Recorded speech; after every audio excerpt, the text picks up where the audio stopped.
Alright, today we are going to be jumping back into the Bitcoin price action as well. We're going to talk about this Ethereum ETF that may or may not get delayed today, in addition to the S&P actually making a good high and pulling back, kind of scaring me a little bit because it signals that the market could potentially be topped, but I wouldn't be too worried due to what local price action is doing. So without further ado, let's jump into this. And first things first, you're probably noticing is that Bitcoin did pull back to this green box I had talked about in my last video. It did a full rotation, retracing this previous vector we had in here, but we have gone ahead and flipped these previous highs back into support. Now what we just want to be watching out for is that Bitcoin does not make a lower low here. If we jump in here to a 15-minute time frame, you can see we already came down once and made a sweep of the sweep with a smaller time frame bullish divergence. So yeah, with this blue vector on an hourly time frame and this massive wick, it structurally makes sense for that to just be our low, and it should not be tested. I will say we do have liquidity down at this level, right? I do have another sweep. If we were to roll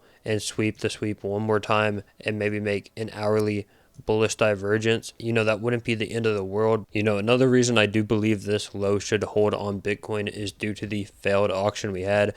I know I said in my last video this should have held as the low because it was a massive failed auction, and you can see it did in fact hold as the low for quite some time until the S&P structurally started to look really bad and rolled over, which we'll talk about at the end of this video. But that's why I said I wasn't going to take a long position on it, because it just wasn't at the right level for me. But that's not to say you couldn't have, because if I were to have followed my strategies, pulling fib local low to high, entering in on that golden pocket to 786, and then as soon as price makes a higher high, which would have been right here, you can see these candle closes are above previous candle closes.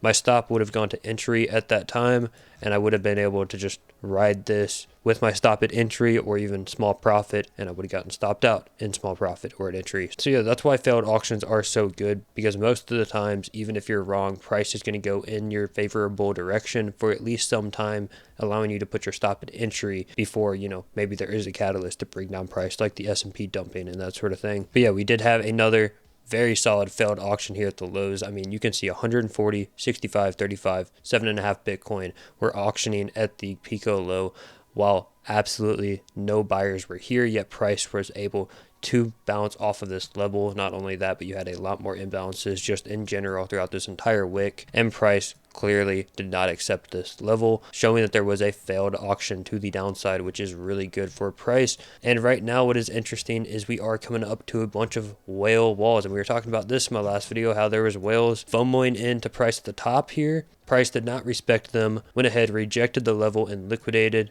those longers at the top. And right now I would not be surprised if we are seeing a similar thing with whales now bottom shorting. You can see here, I mean, this is 4,000 Bitcoin in short orders being panic shorted into the market. I mean, this happened right at 7:30, which is the exact time I posted in my Discord. As you can see here, right, 7:27 a.m. the high on SPX is no longer poor. It's time to be cautious. We don't want to see closes back beneath previous all-time high. I went ahead, put in some pictures here. You can see we swept the poor highs, and then we were rejecting that level. We still had the monthly bear div, as well as this bear flag coming in here, and my target was this green box down here, which we'll get into in a second. And clearly I was not the only one being scared from this price action on the S&P, and you see this whale short 4,000 Bitcoin worth of perpetuals on Binance. And while price did fill half of his orders and reject, you can see clearly we did get a failed auction, and price is now coming up to battle with his walls again, and I would not be surprised if he has not closed out any of his position, and price does go ahead and fill all of his orders, and for his position to get squeezed to the upside. And since we are on the topic of walls, you can see we do have a bunch of buy walls back below this level. If it were to get swept one more time, you can see 1,000 Bitcoin buy wall along with some 500s, and this is that case where Bitcoin does in fact sweep down to this lower liquidity level I was talking about at the beginning of the video. So if we were to come down here, those whales are going to get filled, and that could be the case where we do get like a sweep of a sweep of a sweep. So yeah, I wouldn't be too worried if that does in fact happen.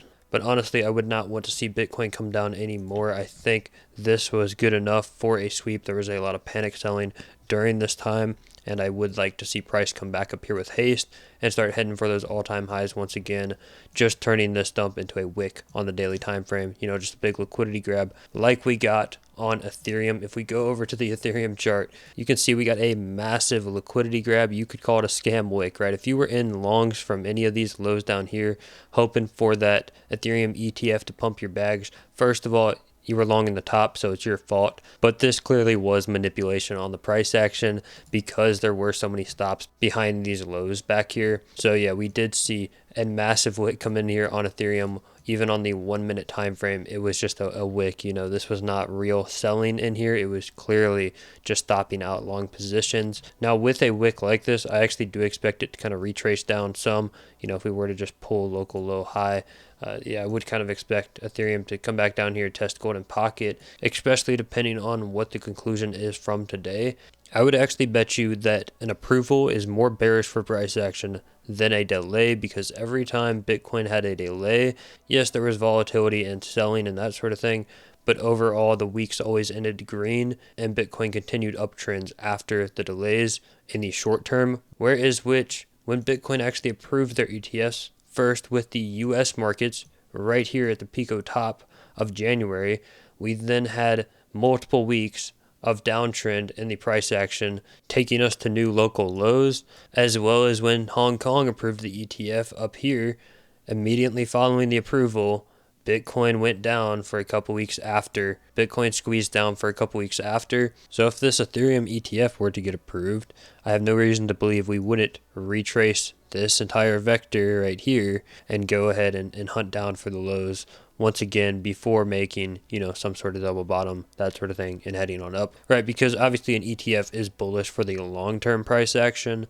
but I do believe they are massive liquidity catalyst, and if you do get that approval, there'll be so many longs on the market that not only will market makers go ahead and bring down price, but your ETF providers will probably be selling their bags into retail that is buying the ETF from them. Yeah, so contrary to the masses, I actually kind of hope it gets delayed today. I will say though, at the end of the day, I really don't think it matters. I'm not a person that believes news affects the price. I believe that price is already pre-programmed due to liquidity, and if anything, the TA can actually tell you what the news is going to be, not vice versa. So the fact that we did stop out all of these long positions before that quote-unquote approval may happen might actually tell you, hey, maybe it does get approved and maybe it is in fact bullish and we do go ahead and go parabolic on Ethereum here. I'm not ruling that out whatsoever. I do still think Ethereum is going to continue to outperform Bitcoin, and I would not be surprised to see all-time highs within the next couple of weeks to months here on Ethereum. Alright, recording this after I recorded the video. The spot Ethereum ETF was just approved by the SEC, and I actually misspoke earlier. When I said that the approvals for the Bitcoin ETF were bearish for price action, that is actually not true. It was the launch of the ETFs.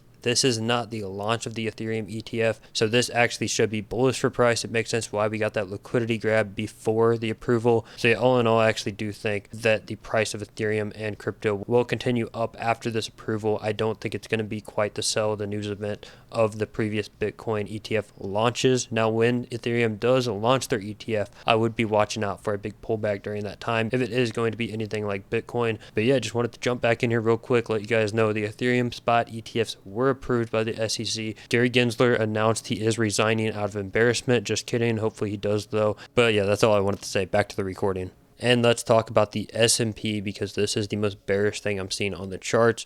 This structure scares me because essentially what we had done was make a bunch of poor highs to the upside. So I knew this was going to get squeezed, right? I knew we were going to break these highs, and that's why I was so bullish in the last video. But we were not able to accept above these highs. We failed that level, creating a swing failure pattern after grabbing the liquidity, and we are now sitting back under previous all-time highs. But this is just on the futures market. If we do go over to the TVC chart, the US markets, you can see we did in fact close the daily back above previous all-time highs, and we have gotten a nice bounce out of that green box that I had shown in the Discord. this is a futures gap, so going ahead and filling that actually made sense to go ahead and sweep the lows down here, right? So yeah, it made sense to come down here, sweep the lows to the downside, and then fill this gap. But what does scare me here is that we went ahead and swept the liquidity to the upside before coming down, right? Because if this candle never existed, I would not be worried whatsoever. But because it does, that signals a good high and that it does not have to go back up to grab that. There is no longer a guarantee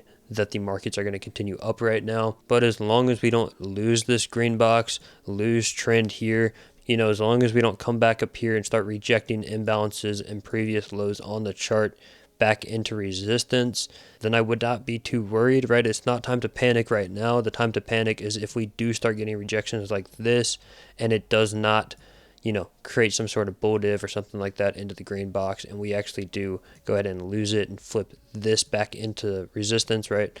This could be a time to panic. This could be a time to take some profit off the table. But right now, not too big of a deal. We just went ahead and swept these previous lows, found support where we should have found support, and I would expect price to continue up here and go for that blow off top that's been my base case all along. A catalyst for this dump could have been the dollar. We've been talking about how the dollar has been looking bullish, and it has continued to the upside, which normally is not a good thing for markets. So yeah, the daily time frame on the dollar does look really good. Let's see if the dollar does go ahead and pull back here, rejecting these previous lows, because we are getting into volume areas as well as some previous resistance levels. So let's see if we can flip this back into resistance, or if the dollar is to continue up here.